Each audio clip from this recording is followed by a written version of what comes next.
Hello, everyone, and welcome. So wonderful to see folks tuning in, getting connected.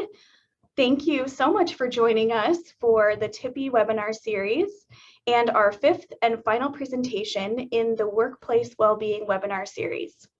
My name is Allison Hirschberger, and I'll be your moderator today.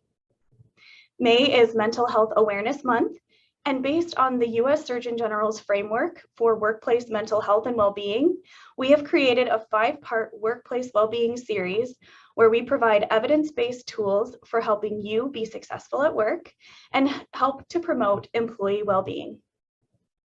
This series is all in thanks to the research done by our very own TIPI faculty experts.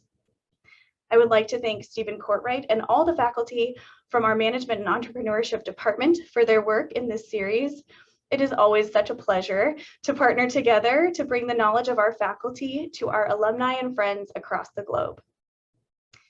Today, I'm excited to have Professors Ken Brown and Stephen Courtright share their presentation entitled Opportunity for Growth, Offering Quality Training, Education, and Mentoring, and Ensuring Relevant Reciprocal Feedback. Just a bit of housekeeping before we get started. If you have any questions during the presentation, please type them into the Q&A box, not the chat, in your Zoom control panel at the bottom of your screen. I'll bring those questions up during our Q&A session at the end of today's webinar. And as a reminder, all of our virtual presentations are recorded and uploaded to the college's YouTube page with closed captionings following the live webinar event. Finally, you are encouraged to stay until the end of the webinar so that we can gather your thoughts on today's presentation. Your feedback helps us enhance our virtual programming, and so we greatly appreciate you taking some time to answer our 4-question survey at the end of today's webinar. Before we get going, I would like to quickly introduce our experts for today. Ken Brown is the TIPI Children Professor of Management at the TIPI College of Business. He is an award-winning scholar and teacher who has worked in TIPI for nearly 25 years. He served as the college's Associate Dean for undergraduate programs for 7 years and remains active in the college through the TIPI Leadership Collaborative and the Social Impact Community. Stephen Courtright is the Henry B. Tippie Research Professor of Management and Director of Executive Education in the Tippie College of Business. He founded and directs the Tippie Leadership Collaborative, the college's home for custom lifelong learning programs. Steve conducts research on leadership and employee engagement with a focus on manager burnout. Thank you both so much for being here. And with that, I'll turn things over to our experts. Thank you, Allison. We're grateful to be here. And thank you. We're excited to be able to share this content with you. I'm really excited to be with Ken. We're talking about offering quality training and education, and I had the chance as a PhD student to work under Ken's tutelage to figure out how to teach at the college level, and anything I learned about college teaching, I learned from Ken. So a little less great back then. A little less great. That's right. But we had a good time. So, and then when Steve went away to A&M, we kept knocking, and we finally were able to get it back. And he's just done fantastic work building our TIPI Leadership and Learning Collaborative. What fun we've had having you back. So, well, thank you. Appreciate it. One thing Ken and I have in common is that, unlike some of our colleagues who presented earlier, we decided to go casual today. It's the beginning of summer. It's hot out there, so we're a little bit more casual. But we hope that the presentation, nevertheless, will be really helpful for you today. We're really passionate about this topic. We've both done research and work in this area extensively, both in academia and our research, as well as in the practical realm. And so we're excited to be able to talk with you a little bit about it today. As we think about what we are going to address today, I want to just hark back to just what the model that we're following during this entire month of May, as we've been talking about more about well-being and mental health at work. More recently, as Allison noted, the U.S. Surgeon General has made this a federal priority, seeing that there's some real issues that we can tackle as a society around helping people find voice and equity at work by protecting them from harm, creating connection and community, enhancing work-life harmony, helping people feel like they matter at work, and relevant to today's session, helping people feel that they have opportunities for growth and learning so that they can fulfill innate needs for learning and accomplishment that they get through work. And so we're going to touch on the opportunity for growth part. And we want to start, not because we're pessimists. In fact, we're really quite optimistic by nature. It's true. But we do want to just start by presenting what's the problem to tackle here. Again, the Surgeon General model is about tackling a problem. What is the problem with regards to opportunities for growth? We're researchers, so we love data. Let's talk about some data. And this data we'll present right here actually comes from 3 different sources. It comes from the corporate board and from Forbes, as well as LinkedIn Learning. And it paints, I think, somewhat of a stark picture of what's happening right now in this space of learning and development, and how people feel about opportunities for learning and development, but also how managers feel about what they're offering too in terms of learning and development. And frankly, the picture could be brighter, and our goal is to help make it brighter today, but we wanted to just kind of paint again what's the realistic picture right now. If you look on the left-hand column here of this slide that we're showing, you'll see some statistics that come from employees themselves. And you'll notice that 40% of employees are reporting that a lack of learning opportunities is one thing that's really hurting their success at work. And that 58% of people report that they're more likely to leave if they don't receive the kind of learning opportunities that they are looking for at work, and that help them not only in their current jobs, but also in their careers as well. That's a scary number. It's a pretty scary number, especially in the day and age where we're still reporting record high turnover levels. We're not out of our way of what's been called the Great Resignation. And so this becomes, offering these kinds of opportunities for learning and development, a talent issue and a retention issue at that. Well, okay, so let's say that we are doing it though. It's, again, we've got some people that, at least 60% of people saying that I'm not lacking in opportunities, that's hurting my success at work. But even when that is happening, the picture is not always very bright either from the current practices. If you look in the right-hand column here, these are taken from managers or from CEOs. And about 75% of managers report being dissatisfied with their current learning and development efforts in their organizations. And only 8% of CEOs can actually see the business impact of learning and development efforts. One reason why this is a stark finding, by the way, is that only 8% of CEOs are seeing a business impact, and yet trillions of dollars are spent every year on learning and development efforts in the economy. And so clearly CEOs are not getting what we might call kind of the bang for their buck, if you will, at least from what they're seeing. So we lay this out, not just, again, we're not trying to be pessimists, we are trying to lay out realistically what the problems are, but we're also trying to lay out our course for the session today. What we're trying to do is we're trying to help anyone understand who's tuning in today how to create learning opportunities that do help people be more successful at work and more satisfied with those opportunities, and that also help organizations reap the benefits that they hope they reap by investing in learning and development opportunities as well. But with that in mind, even though that's our goal, there's always a few roadblocks in the way. And we want to talk about just some of the things that sometimes serve as roadblocks for us getting the most bang for our buck from the money that we spend and the resources that we put forth to help learning and development efforts make a difference. So in my more than 2 decades working in this area, starting doing my dissertation work at Ford Motor Company and General Motors when I was at Michigan State, one of the things that I learned, and one of the things that we talked about extensively, is that there's quite a few folks, CEOs on down, who have faulty assumptions. And those assumptions about learning hinder the efforts that then those managers and leaders take. One of those assumptions is that, well, people don't want to learn. Everybody's busy, so they don't really want to learn new stuff. Another faulty assumption is that, wow, I mean, people are really strained right now. We've been through a pandemic, there's been some layoffs, so learning is hard, so it's too much for us to ask, to add on top of everything else. We also make assumptions about expenses. Man, it's costly, particularly when you want to bring people together, put them in a classroom together. They're not at work at that time, so there's both direct and indirect costs, and that's really expensive. And finally, there's this concern that if we give people great opportunities to learn, that they'll get better, and then they'll take their better someplace else. And obviously we don't want that. But each of these assumptions, while rooted in a kernel of truth, really is problematic because it limits the investment that managers are willing to make in other people's learning and growth. At the end of the day, these assumptions are problematic because they mean that managers fail to see the opportunities that's created by helping other people learn. So what happens? Well, if we go to the next slide, you'll see that when you have these faulty assumptions, and not everybody does, but if you get a leadership team that really buys into all these assumptions, you're going to start thinking about training, and you're going to be offering training and other learning opportunities for the wrong reasons. For example, you might imagine that the only time that we're going to do training is when there's poor performance. Remedial training, right? Exactly, Yeah. right? So let's think about training as it's a remedial tool when someone isn't doing well. Now, the reality is that often poor performance happens in organizations, and it has nothing to do with what people know.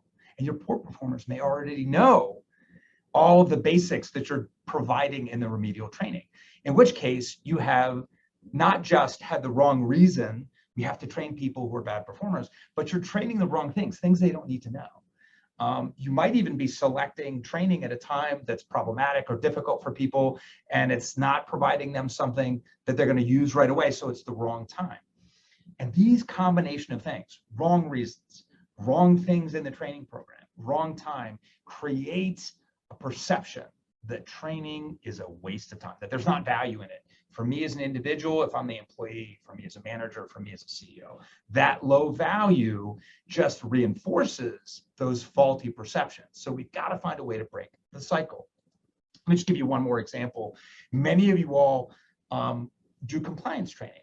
I actually have compliance training. I got a note from HR. I've gotten a few of those myself. Yeah. So mine's due today. So after we leave here, I'm going to hop online to finish my compliance training. And a lot of compliance training is just done. Okay, everyone has to do it, and everyone has to do it annually.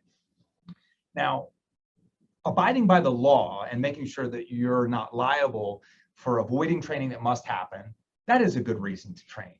But if we approach it as everybody must learn exactly the same thing at exactly the right time, then we might be training the wrong things at the wrong time, which again inhibits perceptions of value. So we can be a little bit more creative in thinking about, okay, what is the minimum specification by, name your favorite federal agency, OSHA or Department of Energy, or Department of State, Department of Ed, whoever it is, we can be creative and abide by that, but think about training just things that will be useful for people at a time when it's most appropriate. It doesn't always have to be the annual thing that you have to get done before June 1. Today.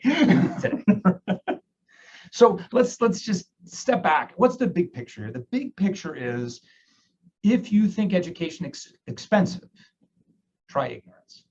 If you're not going to invest in the learning and growth of your people, imagine what happens year after year.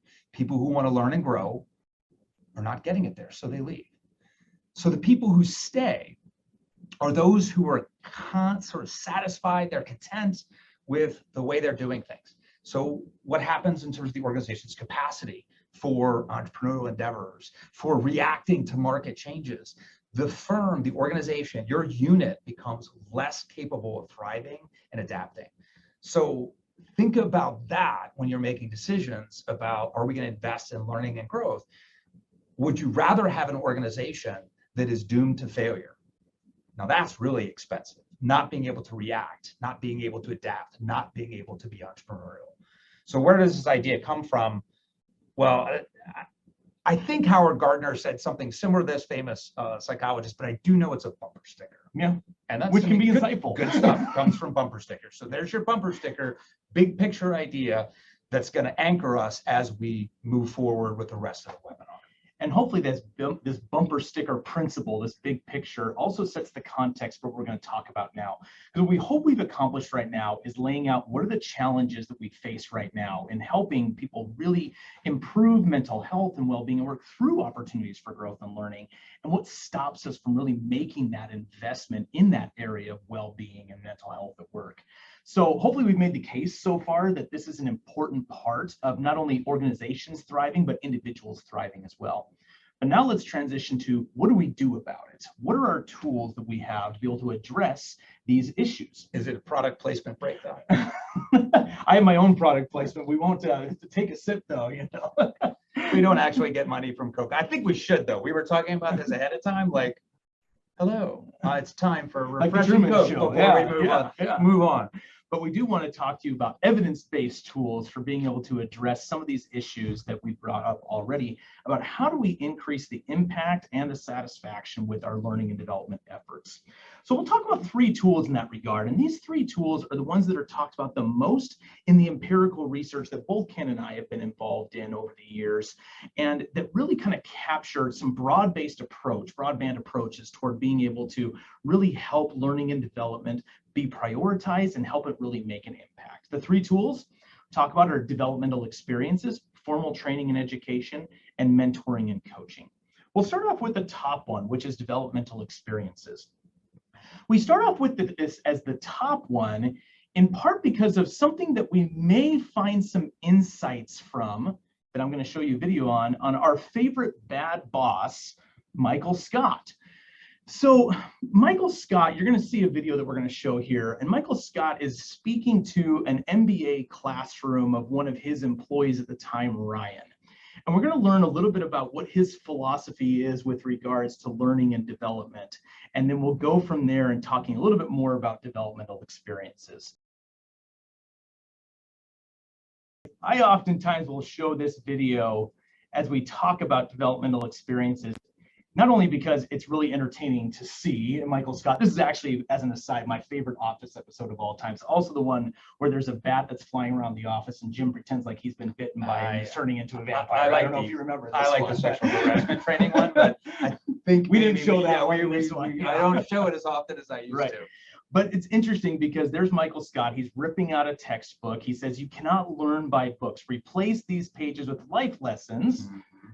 And there's actually something to what he is saying, but like most things, it's a half truth. So on one hand, one thing that research has really found is that there is no more valuable teacher than experience, and that experience can and really should be at the heart of any learning and development efforts. We learn best by doing. That not only shapes, for example, the kind of curriculum that we have in higher education, but it also shapes the way that we can design jobs and think about learning. So much of learning happens on the job rather than only in a formal classroom. That doesn't negate the need for formal training or for formal mentoring. In fact, we'll say actually it necessitates those even more. But the principle here is that so much of our learning and development efforts are going to be much better if we focus on how do we design jobs to be developmental? How do we actually design them to be learning experiences? And so in that regard, I want to just introduce you to a model that was put together a number of years ago by University of Southern California. We'll forgive them for that, since they'll be joining Big Ten pretty soon, yeah. By a USC professor named Morgan McCall. And essentially what he did is he did a very large scale qualitative study with hundreds of different successful executives. And essentially what he asked them was, what are the types of experiences that you have had in your career that prepared you to be a successful executive? And the approach taken was that they would have learned just as much, if not more, from just doing than from any other experience. Well, what were those experiences? Well, what came out of that qualitative research was this graph, was this little table that I have right here. In essence, what he found was that when people have opportunities to create and facilitate change in the way that business is conducted, when they are able to lead initiatives that are very high visibility, have high importance to the organization, a lot of times entailing multiple functions, groups, services, and a lot of times too, when they have to do it without formal authority, they may be influencing government organizations. They may be influencing other stakeholders or partners or strategic alliances. Also, when people have the opportunity to lead people different from them in terms of different cultures, gender, or racial or other ethnic backgrounds. And finally, when they just have an opportunity to do something that they've never, ever done before, that are totally new or different. Those are the kinds of opportunities that really help people to learn.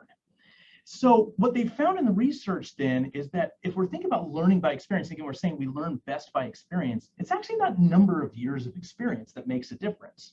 It's what the kinds of experiences were happening in those years. It's the qualitative experiences more than the quantitative experience that really drives our learning and development.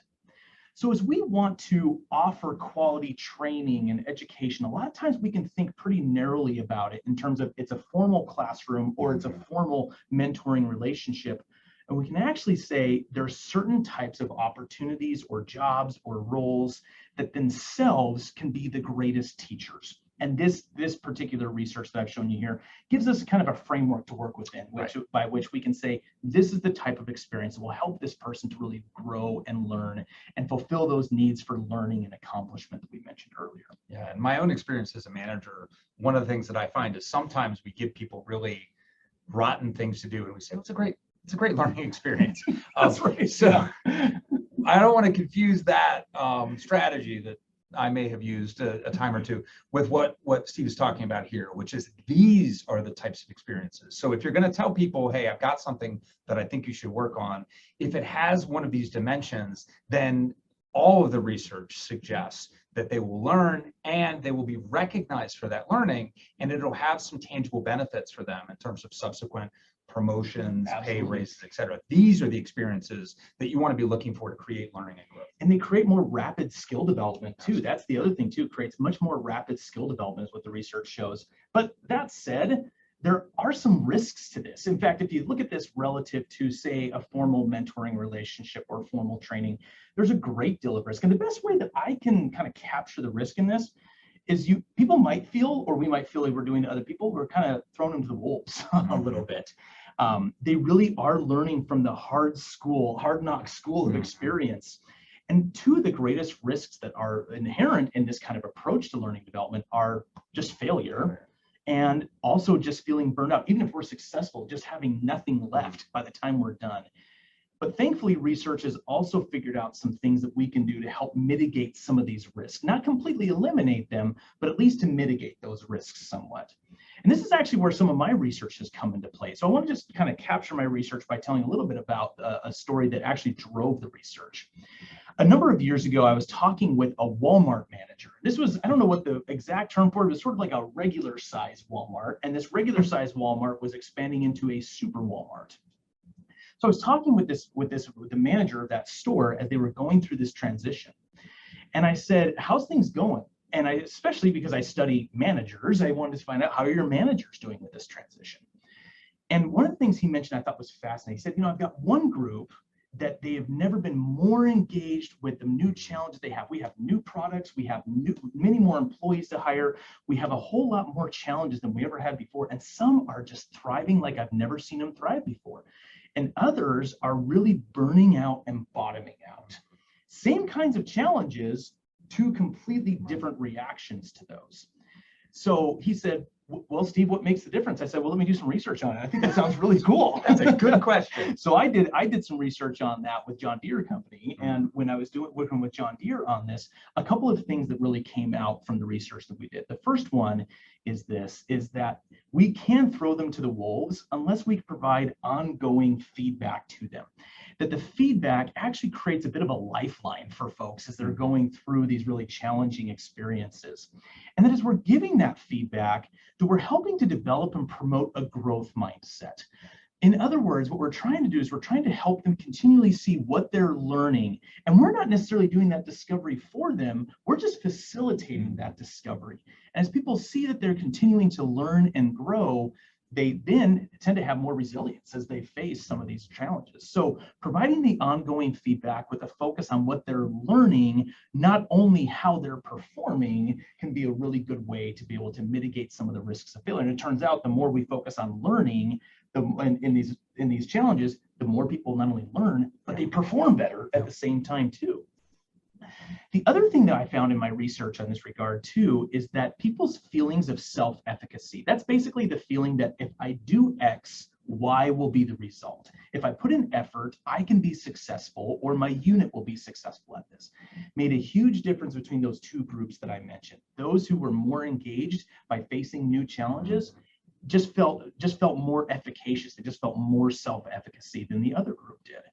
And so a couple of tools that came from that research was, number one, as we're providing ongoing feedback, helping people to really identify and reflect on strengths. We tend to jump so much to the gaps because we don't like gaps. We like to solve problems, right? that we don't always take the time to identify and reflect on strengths, not only what they're learning, but what did they take with them that they already had and they were able to apply, and therefore, what can they do more of, not just less of. And so that's one way, really important way to continue building self-efficacy. But there's other ways to build self-efficacy too. And this actually brings in the other two tools that we're going to describe today, which are formal mentoring, or more mentoring and coaching, as well as formal training. Those also can build self-efficacy.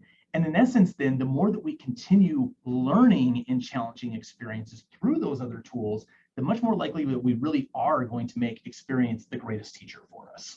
Yeah, and you do have a role as a manager. Those of you who are managing other people, you have a very critical role in providing feedback, continuing to promote learning, really helping people make sure that you're thinking about their strengths and the things they're doing well. It's so important to provide feedback that includes really positive, efficacious building messages. So don't throw them to the wolves, journey with them, provide support, provide guidance, and make sure that you're there to encourage their continued learning and growth.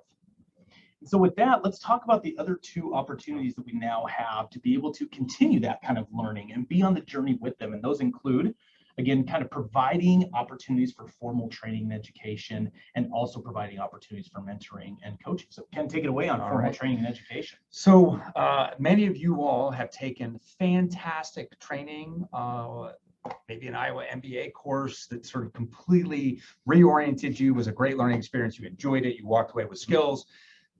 Some of you may have taken things that were less scintillating, less impactful. And what we want to do is we want to think about ways to provide high quality training and education. There are a lot of books on this. One that I'm going to mention is Steve Yellen's book called Powerful Principles of Instruction, because we're going to talk pretty high level about principles. We're not going to get into the weeds, but talk about the high level thinking that you can do. Steve Yellen is one of the most interesting professional trainers I've ever met. This is a guy who has consulted with the Sesame Street Workshop and with the CIA. Here's somebody who knows a little something about learning and development, because he's able to work with lots of different folks, because there are common underlying principles that make for good teaching, whether you're teaching in high school, college, or you're teaching CEOs. Let's talk about what those are. The first issue is that to make sure you're not using training when training is inappropriate, we want to think about needs assessment. There are lots of different models for assessing learning needs or assessing the needs of an organization. I want to talk about one that's super fast. It's very efficient, recognizing that all of you are busy and you don't have time to send out 1,000 surveys and analyze the data. What you want to do is think about, what is a gap that is a performance problem that I'm trying to address? And this is simply defined as you have a current state and a desired state. So we might have in our frontline staff a 50% annual turnover. It's costing a lot of money, creating lots of challenges for managers. And we do some benchmarking. We realize, man, other companies in similar industries are down at 35%. So we have a gap between 50 and 35. And we say, okay, here's a problem we want to work on. Do we offer training? No. Rapid needs assessment says identify the problem and then verify its criticality. Is it really important? Would it really make a difference to reduce by 15 percentile points the turnover? And you can do some quick math and say, boy, that's a problem that's critical. We do want to pursue it. How are you going to solve it? This is where you want to collect data and work with people who understand the nature of the problem to understand its underlying causes. There are only a few underlying causes for a performance gap that require training. So in fact, the way that I think about it is that training should never be the default solution. You never have in an organization a training problem unless you have a really crappy teacher. You don't have a training problem, you have a performance problem. You need to understand why the problem exists. And only if there is a gap between what people know and need to know to be great performers should you use training. You shouldn't use training to change motivation. This is what incentives are for. You shouldn't use it to change underlying more persistent abilities. This is why we have recruitment and selection, to get the right people in. You shouldn't use it to try to teach people workarounds for bad systems. If you have horrible software and horrible support systems in your organization, don't try to train people to fix that stuff, fix it directly, so that you are seen as a supporter, a champion to make their work environment better. Boy, you'll be a champion of the employees then if you do that. Don't offer training unless the specific cause of an identified performance problem is a lack of knowledge that can be developed through a training program. Otherwise, it kind of feels like putting a Band-Aid on a flesh wound a little bit, right? Exactly right. Yeah. Exactly right. So what is the next step? Well, if you do identify training, again, I'm going to present something research-based, very simple. This is rapid design of training. There are longer instructional design models. I teach these. The military, for example, when you're training an 18-year-old to drive a tank, you're going to slow down a little bit, and you might use a more elaborate and detailed model for instructional design. But for a lot of what we do in organizations, what we really need is just a systematic process where we say, okay, what is our objective? What is it that we're trying to get as desired performance? And then we need to prepare an instructional environment where that training will happen. We need to think about the information and how we're going to present it. Lots of ways to do that. It doesn't have to be in a classroom. You don't have to bring people together for a lot of things. You can provide instructional videos. You can provide materials online. You can provide short books and pamphlets. Paper still works sometimes in some work environments to provide a job aid. So that presentation isn't necessarily an instructor. It can be materials. It can be a system inside of software that provides just little tips. That's a presentation.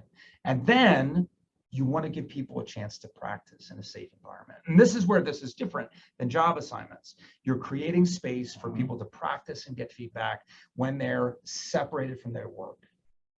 And that experience in and of itself can actually be very enjoyable. People love opportunities to get better at what they do. This is why we take tennis lessons if we play tennis, or golf lessons if your golf swing is like mine and just really, it's not something that repeated practice. We should go together. Repeated practice is not going to help. I need an expert to do some presentation, give me practice, and then to apply and get feedback. And finally, when we think about training evaluation, really what we should do is, if we have a clear goal in mind, we know we want people to be able to use a system, make a sale. We want them to be able to, as a manager, give feedback. It should always end with an episode of that exact performance so you can give feedback. And then in terms of building efficacy, you're sending people out, whether it's to the wolves or just back to their desk, and they've actually gotten a good presentation, they've been able to practice a little bit, and then they did it. They performed. Really powerful, really useful way of thinking about how to provide high quality training. So why would we do all of this? Well, we do rapid needs assessment to make sure we're not training for the wrong reasons and we're not training the wrong things. And we do rapid design of training to make sure that we have a high quality experience, because the quality of the experience matters. And we have some details on this. So on the next slide, I want to talk about feelings matter. Like if you're in customer service, they matter a lot. We know that customers' feelings of what their experience was like interacting with you, whether it's a service encounter or with a product, we know that matters. Well, guess what? People in a learning experience, whether it's online training or working through some materials you provided or sitting in an instructional classroom, how they feel about that experience makes a difference. And in fact, Tracy Sitzman and I, she's a professor at University of Colorado, Denver, and some graduate students here. Ryan Zimmerman is on this paper. Yep. So shout out to Ryan, who continues to do great work out on the East Coast. We got together and collected data from all over the world. We had nearly 300 studies, and we looked at what those studies showed and accumulated them by looking at different relationships. And some of the relationships only had 7 studies, some had 78. But what we showed is that when people come into a learning experience, where they start in terms of their affect or emotion, are they interested to start, makes a difference, because they're going to be more engaged if they come in with positive attitudes, positive affect. They're going to be more motivated in other facets or dimensions, and they're going to learn more. And then they hit that learning experience, right? So they're working through that learning experience, and what happens there determines their reactions, which at the end, if somebody is saying this was a waste of my time, that's going to play out in terms of their motivation. Are they going to try to use what they just learned? Are they excited? Are they confident? And it also relates pretty strongly to whether or not they learned. So what do we know as we dug into these studies about how to create a learning experience that people have really positive reactions to? 3 things. So in descending order of importance, what created positive reactions across these studies was, number 1, having an instructor who cares about you as an individual. And now is a good time for us to stop and say, we care about you. We care about you very much. Yeah. We're interested in you, Absolutely. and we look forward to your Q&A. When we looked at this dimension, really what it was not just care, but also an attention to and a desire to provide good information, getting to know people's names, making sure you understand what they need, and providing that. Instructor warmth is the term that we use. Kind of goes back to that old adage of people don't care how much you know until they know how much you care. This is exactly solid right. evidence around that. Solid evidence. The second thing is human interaction. People crave the opportunity, even if they're kind of introverted, even if maybe they didn't sign up to come to a training program to make new friends. They do crave an opportunity, on average, to be able to connect with other people and learn with them, not just from them. So human interaction was a very strong predictor of positive reactions. And finally, interest. Are you interested in the material? Now, this we shouldn't just take for granted. We shouldn't assume that some people are interested in customer service training or sales training or compliance training. We can influence interest as managers, as trainers, as peers by talking about why learning is important and why this particular content for this particular training program is relevant to who we are and who we're becoming as a company. And here's something that connects back to what we talked about before. If you can't make that case that they should be interested, then you're probably training the wrong stuff at the wrong time for the wrong reasons. So make a case, think about the case, and then if you can't make the case for interest, maybe rethink whether you should be doing the training. But fundamentally, if you want people to feel great about their learning experiences, have an instructor who cares, have interaction with meaningful peers who are also learning similar things, and make sure you're prompting their interest in what they're learning. In other words, it's a different approach than the expert in the room who's the talking head, and no one else really has the same interest in what he or she is interested in. You got it. Yeah, and this is what we try to do in the Iowa MBA. We both teach in this program, and the idea is not that you're coming to the altar of knowledge for the sage on stage, as we call it, but there's great opportunities for us to learn together in this program. There's great opportunities for us to interact and to learn from each other, which is why we have in our MBA program synchronous interactions every week, opportunities to work on projects with other students and get feedback from an instructor who cares about you. We are working very hard to create positive learning experiences here in the Tippie College of Business. And if we want to continue really enhancing learning and development, we'll take these kind of these principles here from the formal learning that Ken's talked about. We'll allow people to learn from experience with some of the different tools for mitigating the risks of that. There's one more thing we'll do as well, and that is we'll also talk about and we'll really implement some practices around mentoring and coaching. This is stuff that happens outside of the classroom. This is stuff that happens outside of the day-to-day kind of mess and nuts and bolts kinds of things that happen with really challenging experiences. The relationships that we have with individuals, and when we talk about mentors and coaches, these can be folks who are higher in the hierarchy, but they can be people at the same level. They can be people at lower levels. They can be people outside of the organization. Absolutely. But the relationships we have make a huge difference in our learning and development. And sometimes the mentoring and coaching that we do can come from a supportive supervisor. For example, a supportive supervisor is coaching someone with regards to their task performance and how they can do well at their job. Hey, I've been there. Let me kind of show you some ropes. Let me give you some tips on how to do this. But they can also provide mentoring too, in terms of being able to say, here's how you might want to think about your career. What are your next steps? Where do you want to go from here? And also provide some of the social and psychosocial support that so many of our employees need that we've talked about in previous sessions as well. Yeah. And so we really can have kind of a focused relationships that bring a variety of different learning opportunities. Again, it doesn't have to just be a supportive supervisor, but it can be those who provide mentoring, that is psychosocial support and career support, as well as coaching, which is how do I get better at the job I'm doing right now? Yep. So these are another tool that we can use in addition to the formal training tools we've talked about, as well as developmental experiences. There's also a few things that we can do to make this better and to actually do this in a better and more effective and more efficient way too. Well, let's talk specifically about mentoring. There are a lot of organizations, and Tippy is one of them, that are doing mentoring programs. And not all mentoring is created equal. There are mentoring programs that are sort of slapped together, and you'll get people who think, wow, I've heard mentoring is great. We need to have mentors in the organization.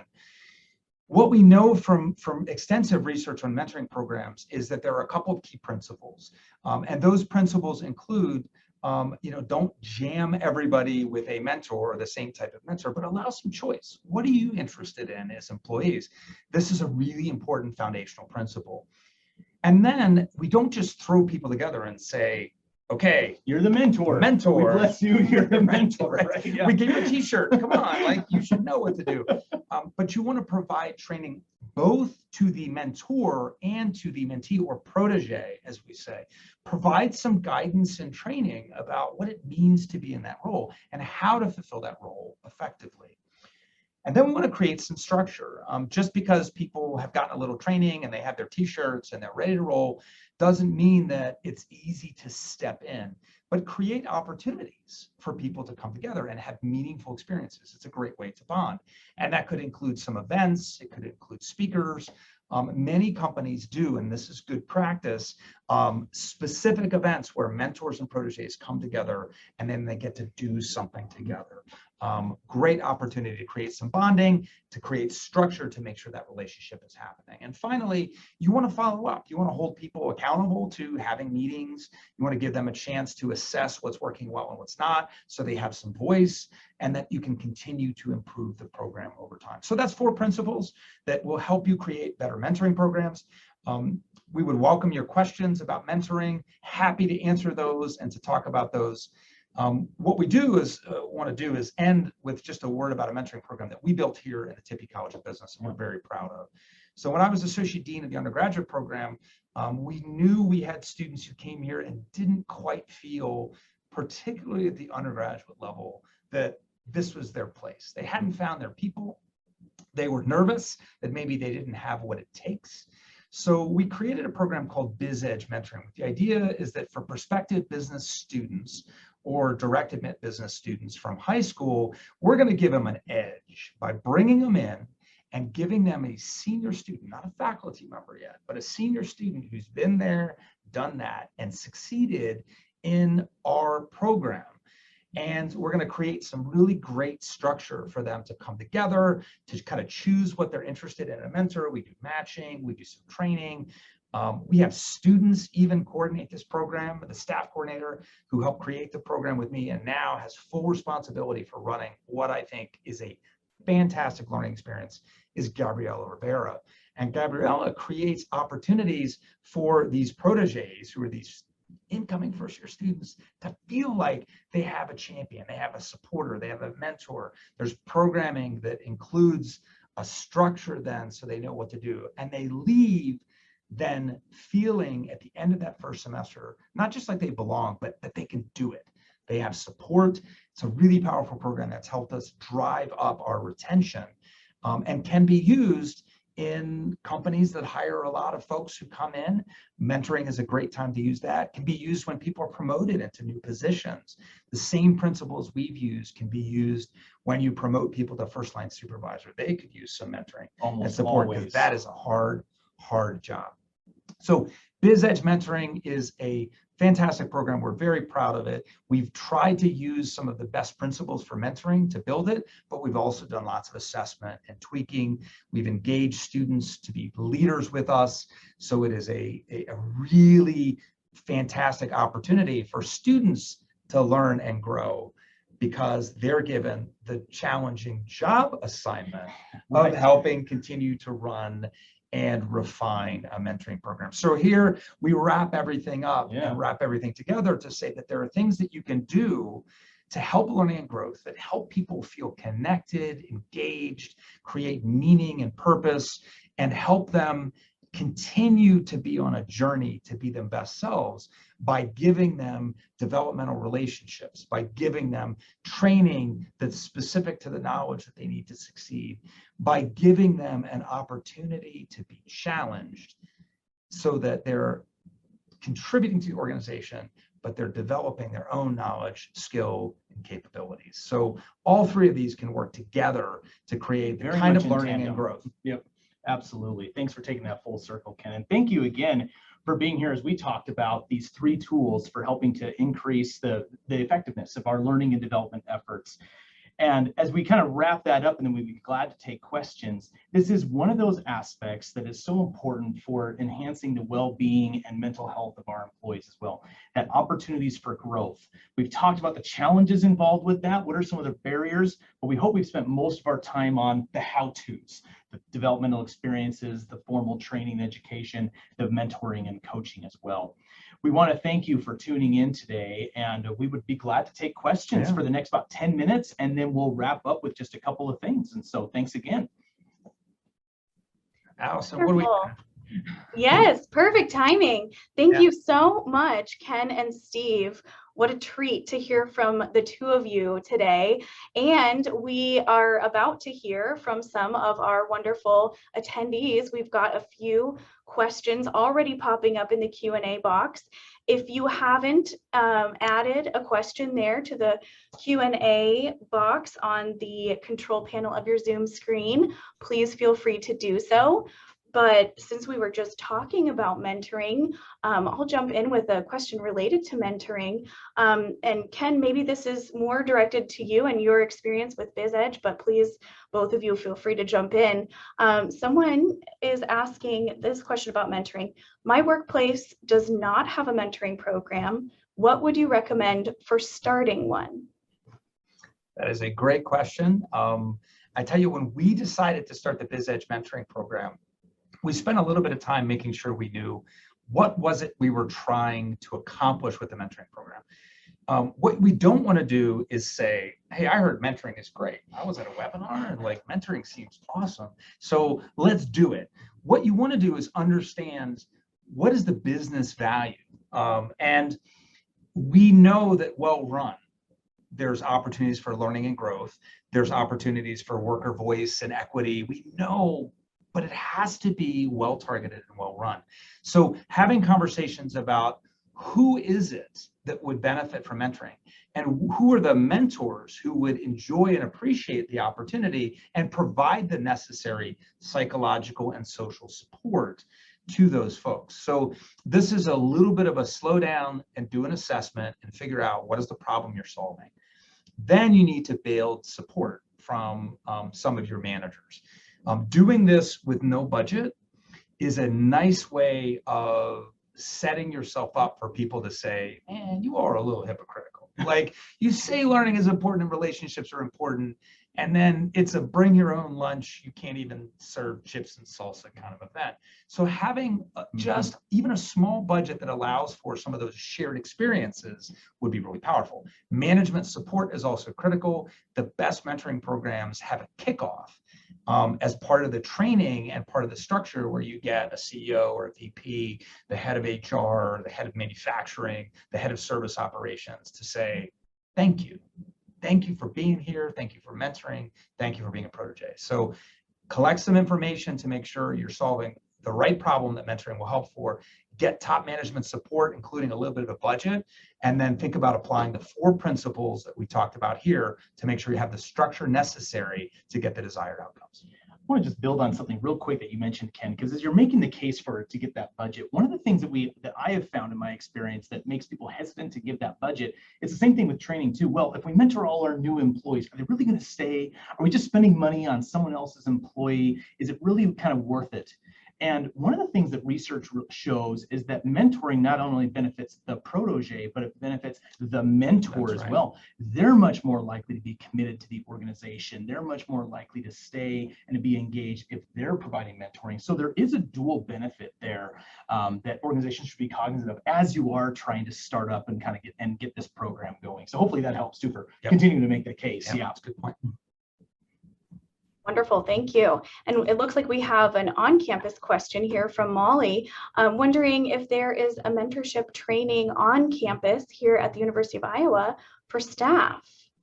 That is a great question. I know historically there have been a couple of different opportunities. I'm not aware of a large-scale university-wide mentoring program. We do have lots of leadership development opportunities that include opportunities to build relationships like mentoring relationships. So for example, there's an academic leadership development program. And as part of that, you can identify a mentor. There's some run through organizational effectiveness in HR. One of the courses I worked with them on includes something called a critical friends exercise, which is like a little mini group-based mentoring exercise. I do think having a university-wide mentoring program would add value, but I can also see why there's some hesitance to do it, because the best mentoring has a local flavor to it, right? So if you're working in the College of Public Health, the kind of mentoring you get may be different than what you would get in Tippy. At the same time, I'd be glad to have a conversation about that. Our organizational effectiveness people here are fantastic. They're very oriented towards business value drawn from investing in learning and development. So I'd be glad to be part of those conversations. So feel free, our contact information is readily available. Happy to talk to you about that more. And we just received a little more information, which is perfectly timed. Thank you to Katie Voss, our HR extraordinaire here. And she said that it is in the university HR strategic plan to explore a program. So stay tuned. You may be hearing more. We have, yeah, exciting. We have really great questions coming in. Thank you all so much for sharing these.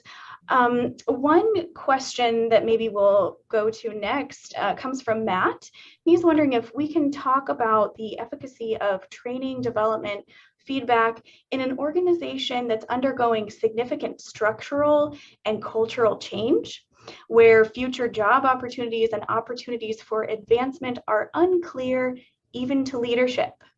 Steve, I know you have change management expertise, and Ken, either of you, take it away. Take it away first, yeah. So one thing I'd like to do is point out that when there's a lot of change, and right now there's a lot of organizations that are engaged in some form of layoff. It's not everywhere, it's kind of spotty, but it is happening even in our community. Organizations need to be very cautious about the mentality that, oh, we're laying people off, we can't invest in training. I think that's not true. I think it's really important to continue opportunities for learning and development while this is happening. In particular, something we didn't talk about, but I think is really, really a potentially powerful signal, is supporting employees at a time of crisis where they think they might be getting laid off is a real possibility. Supporting them engaging in economically fruitful, economically valued professional development. Quick example, University of Iowa has LinkedIn Learning. LinkedIn Learning has a bunch of micro-credentials. They're available to you for free. It would be great if every company, whether they're laying people off or not, had persistent opportunities for their employees to access respected, readily recognized opportunities that they can put on a resume and add some sort of pizzazz, have some economic value because they're going to get you maybe an interview you didn't get otherwise. I think that's a really important signal. Just like meeting with people and doing outplacement counseling, giving some benefits to people as they're being laid off, giving people at times of crisis and change opportunities to continue to learn and grow actually goes a long way to helping people deal with the burnout, the stress, and to the potential perception that nobody cares about me. It's like, we have business necessity, we're going to lay people off. It's painful, we don't want to do it, but here we want you to continue to learn and grow. Here are some opportunities for you to do so. Yeah, just one thing to add on there. There's a couple of different parties here. There's those who will be affected by these layoffs, and they'll become alumni of the organization. And one of my, not by choice, but then nevertheless, they will be considered alumni of the organization. And we oftentimes think about alumni as being something with the university, right? Like you graduate, you're an alumnus. Good language. But actually, one of my really good friends and colleagues, formerly at Texas A&M University, has done some work on alumni networks and has discovered that the stronger the organization has an alumni network, the more likely they are to boomerang those employees back when they do need workforce expansion, or the more goodwill that that organization has in their particular industry. So it's not that the training, yes, it may affect people who are going to be laid off, but there's some goodwill and some reputational effects that can come from that can really pay dividends. Yeah, the consulting firms tend to get this very well. I had a former student who was given an opportunity to get an MBA as part of a downsizing. So it feels a lot different to be let go and told, and we're going to help you get an MBA, than to be told you're done. Yeah. So this opportunity to think about alumni, your former employees as being alumni, is really, really powerful mindset. Yeah. And if you adopt that, then you're more likely to continue to invest, even if a separation is imminent or possible. And it helps the survivors, because the retention rate of survivors of layoffs is actually quite low too. Yeah. And so you're really getting more bang for your buck from both parties. So hopefully that's helpful for you. I had my first call from an undergrad who had his whole team laid off. Yeah. So, and this was pretty recently. And, you know, we talked about survivor's guilt, but he's like, it's different in the book as opposed to experiencing it. But he feels invested in, because they've been talking to him a lot and continuing to create opportunities. So he's going to stay, even though he's feeling a lot of guilt and a lot of stress, because the company is continuing to invest in him. Yeah. I love that. I know we could stay on, Ken and I could stay on for hours. We're just going to keep talking. We know we've got a couple of minutes left, but we do appreciate those questions that have come in and are so grateful that you were able to tune in today. We just want to leave with just a couple of things, because we know we can't answer every question within an hour period and address every single thing, but a couple of things to think about. One is that we do hope that you can leave today with something to take. Maybe that's in the Q&A, maybe that's in some element of something that we've presented today. But we hope that you have a conversation that you can have with somebody at your own organization around something we discussed today, and that there's an action that you can take as a result. That's our goal anyway, and hopefully we've been able to facilitate that. But if today wasn't enough for you, I know it's never enough for us. We could talk about this stuff all day, you know. But a couple of resources that Tippy offers for continuing to learn more about this. One of those is the Tippy social impact community. It was mentioned earlier, Ken's really involved in that, as well as our very good friend and colleague, Amy Colbert, who heads the social impact community, and who you may have seen present earlier on. If you'd like to just get updates on employee well-being based on Tippy research or other really groundbreaking research, please subscribe to this mailing list, and you can get a monthly email with just updates on these kinds of issues, including the kind that we've talked about today, to continue your learning and growth in this area. Another one is that if you want to have more and you want to have programming like this for your organization, that's where you can also get in touch with us with the Tippy Leadership Collaborative to provide more of this kind of customized program for you and for your organization. So we hope these two resources will just continue to serve you after the session today. But we do just want to thank you again for tuning in here today, and what I like to call May-cember, a really busy time of year, you know. But thank you so much for tuning in. We appreciate you, and hope you've gotten something out of it today. Thank you so much. Go Hawks. Go Hawks. Thank you, Ken and Steve, and thank you everyone for attending the final Tippy Workplace Webinar Wellbeing presentation today. When the event ends in just a moment, you will see a 4-question survey appear on your screen, and we really thank you in advance for taking time to provide us with your valuable feedback and share your thoughts to help us continuously improve our virtual events. On behalf of the Tippy College of Business, thank you so much for joining us this afternoon, and go Hawks.